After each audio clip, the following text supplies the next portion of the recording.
ومولانا محمدا عبده ورسوله اما بعد اعوذ باللہ من الشیطان الرجیم بسم اللہ الرحمن الرحیم انا اعطیناک الکوثر فصل لربک وانحر ان شانئک هو الابتر وقال تعالی ان صلاتی و نسکی و محیای و مماتی للہ رب العالمین صدق اللہ العظیم۔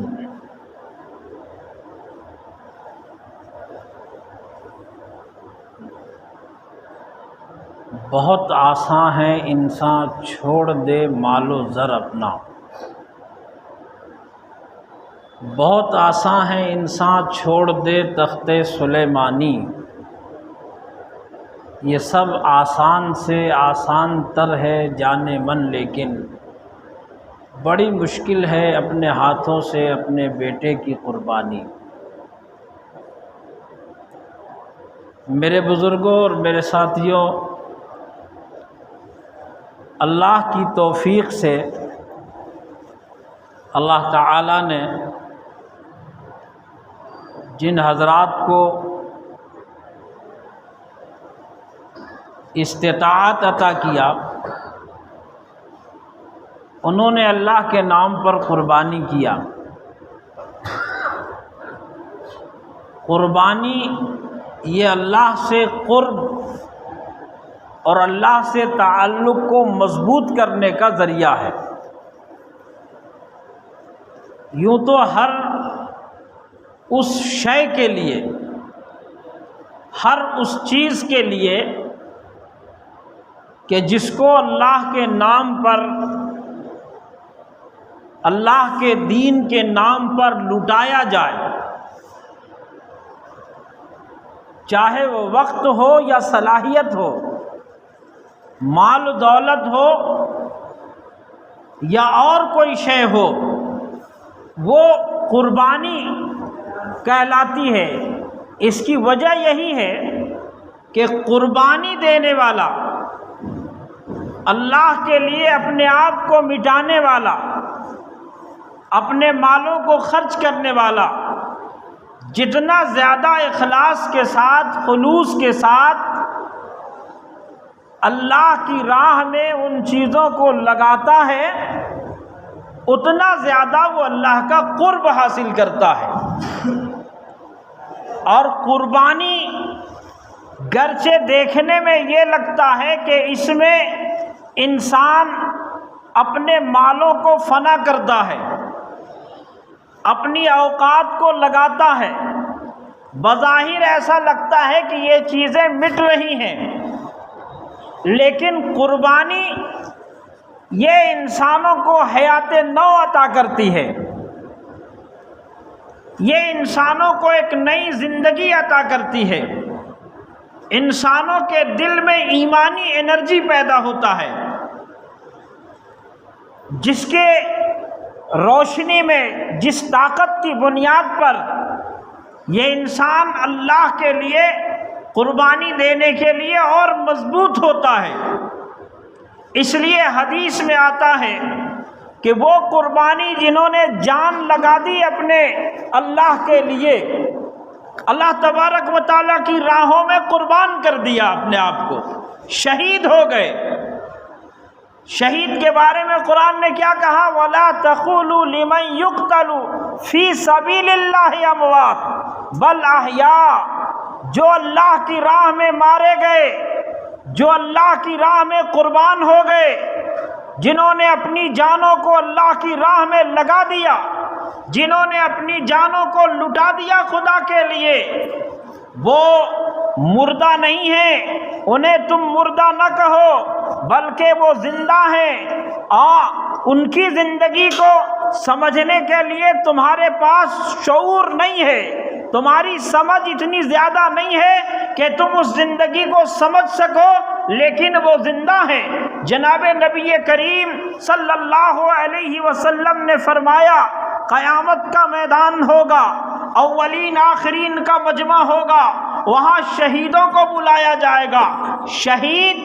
اتنا بڑا مقام رکھتا ہے کہ جس کا خون زمین پہ گرنے سے پہلے اللہ تبارک و تعالی اس کے اگلے پچھلے گناہوں کو معاف کر دیتا ہے، جنت اس پر واجب ہو جاتی ہے، اس کے لیے لاکھوں حور و غلمان پہلے سے استقبال کے لیے تیار رہتے ہیں، اور وہ شہید جب میدان حشر میں لایا جائے گا اللہ تبارک و تعالی فرمائیں گے کہ اے میرے نام پر قربان ہونے والوں، اے میرے نبی کے جیالو، اے اسلام کے لیے اپنے خون کا آخری قطرہ بہانے والوں، آؤ آج میں نے تمہارے لیے مہمانی کا انتظام کیا ہے، یہ جنت کے اعلیٰ قسم کے نعمتیں تمہیں دی ہیں، یہ حور و غلمان ہیں، یہ خدمت کرنے والے خدام ہیں، اور جنت کی بڑی بڑی نعمتیں ہیں، وہ نعمتیں جن کے بارے میں کسی کے دماغ میں تصور نہیں ہو سکتا، کسی کے آنکھ نے دیکھا نہیں ہے، کسی کے کانوں نے سنا نہیں ہے۔ جنت کی جو مثال دی جاتی ہے دنیا کی چیزوں سے، تشبیہ دی جاتی ہے، وہ ہمارے دماغ کو سمجھانے کے لیے ہے، ورنہ دنیا کی نعمتوں سے کیا نسبت جنت کی نعمت کو۔ جنت میں جو چیزیں ہیں وہ بڑے اعلیٰ معیار کی ہے، اس کا تصور بھی انسان نہیں کر سکتا ہے۔ ایک پھل کے بارے میں، ایک پھل ہے جنت کا، ایسا پھل جس کو آپ نے دیکھا آپ سمجھیں گے کہ یہ وہی مزہ ہوگا، وہی لطف ہوگی اور وہی ٹیسٹ ہوگا، لیکن جب آپ اس کا استعمال کریں گے، آپ کھائیں گے، جنتی اس کو کھائے گا تو الگ لذت، جب کھائے گا الگ الگ قسم کا ٹیسٹ ہوگا، الگ لذت ہوگی۔ ایسے اعلیٰ قسم کی نعمتیں اللہ تبارک و تعالی جنت ان شہیدوں کو عطا کر دے گا، اور اللہ پاک پوچھے گا کہ کیا آپ راضی ہو گئے؟ آپ کو جو کچھ ملا ہے اس پر آپ راضی ہیں؟ اللہ تعالیٰ کی اس انعامات کو پا کر کے آپ جو چاہت آپ کے دل کی تھی وہ چاہت پوری ہو گئی، جس کے لیے آپ اپنی جانوں کو قربان کیے تھے، کیا وہ مل گیا؟ یہی وہ مقام ہے جہاں اقبال یہ کہتا ہے کہ خودی کو کر بلند اتنا کہ ہر تقدیر سے پہلے خدا خود بندے سے پوچھے بتا تیری رضا کیا ہے۔ یہاں جنت میں اللہ تبارک و تعالی شہیدوں سے کہتے ہیں کہ تمہاری کیا رضا ہے، تم کس پر راضی ہو؟ تو شہید کہیں گے پروردگار اگر آپ یہ چاہتے ہیں کہ ہماری آرزوؤں کے مطابق، ہماری تمناؤں کے مطابق اور ہمیں ہماری حسرتوں کے مطابق انعام دیا جائے تو ہماری آرزو یہ ہے، ہماری تمنا یہ ہے، ہماری حسرت یہ ہے کہ ہمیں پھر دنیا میں بھیجا جائے اور تیرے نام پہ لڑائی ہو، کفر اور اسلام کے بیچ تصادم ہو، ٹکراؤ ہو، اور اس پر ہم کفر کے دانت کھٹے کر دے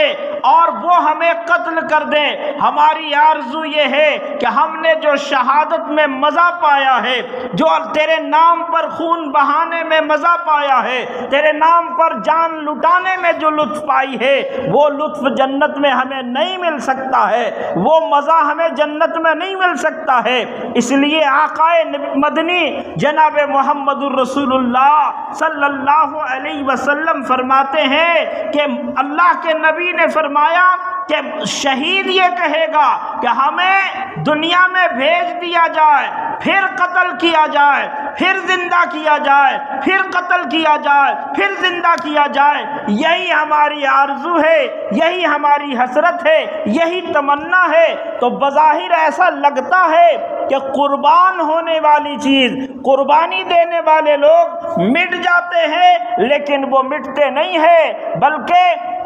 زندہ رہتے ہیں خود کو مٹانے والے، جو اپنے آپ کو مٹاتے ہیں انہیں زندگی مل جاتی ہے، انہیں حیات نو مل جاتا ہے۔ اس وقت عید الاضحیٰ کے موقع پر جن مسلمانوں کو اللہ تعالیٰ نے استطاعت عطا کی تھی، انہوں نے اللہ کی راہ میں جانور ذبح کیا۔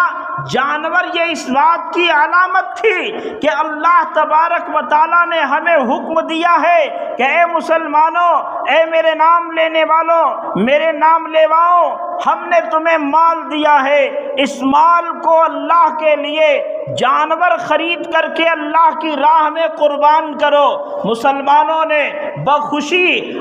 وہ اس مزاج کے ساتھ کہ میرے رب کا حکم ہے، اپنے مالوں کو لگا کر کے بڑے قیمتی جانور بھی اللہ کے راہ میں قربان کر دیے۔ لیکن اس بات کی علامت بھی ہے، اس بات کا اقرار بھی ہے، اس بات کا اظہار بھی ہے کہ مسلمان اپنی جان کو اپنی جان نہیں سمجھتا ہے، اس لیے کہ میری جان تو ہے نہیں۔ اللہ تعالیٰ نے فرمایا اِنَّ صَلَاتِي وَنُسُكِي وَمَحْيَايَ وَمَمَاتِي لِلَّهِ رَبِّ الْعَالَمِينَ، ہماری زندگی بھی اور ہماری موت بھی، ہماری نماز بھی، ہماری قربانی بھی، یہ سب کس کے لیے ہے؟ یہ رب العالمین کے لیے ہے، اللہ تبارک و تعالیٰ کے لیے ہے، پروردگار کے لیے ہے۔ تو جب ہمارا کچھ نہیں ہے، اللہ تعالیٰ کا احسان یہ ہے کہ اللہ تعالیٰ نے ہمیں دے دیا،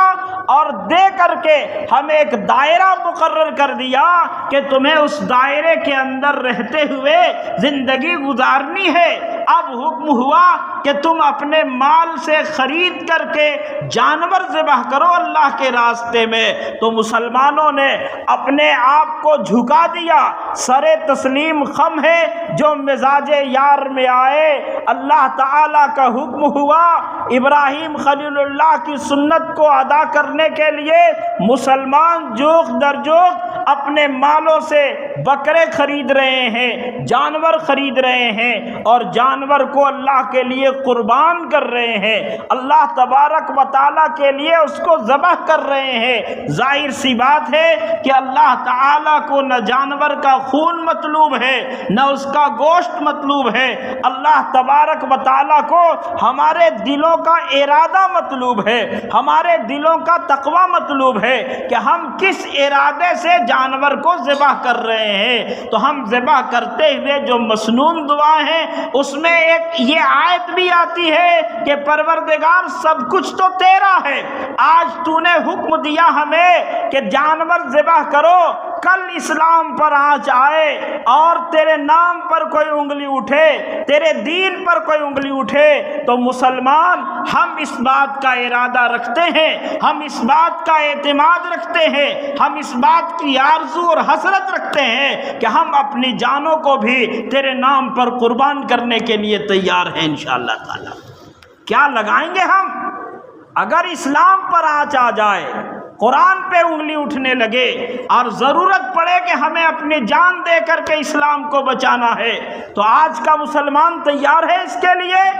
بالکل تیار ہے۔ جو جان مانگو تو جان دے دیں، جو مال مانگو تو مال دے دیں، مگر ہم سے نہ یہ ہو سکے گا کہ نبی کا جاہو جلال دے دیں۔ ہم دین اسلام کی حفاظت کے لیے، دین اسلام کو بچانے کے لیے، دین اسلام کی آبیاری کے لیے اللہ تبارک و تعالیٰ کے حکم کے مطابق اپنے جانوں کا نذرانہ بھی پیش کرنے کے لیے تیار ہیں۔ اس لیے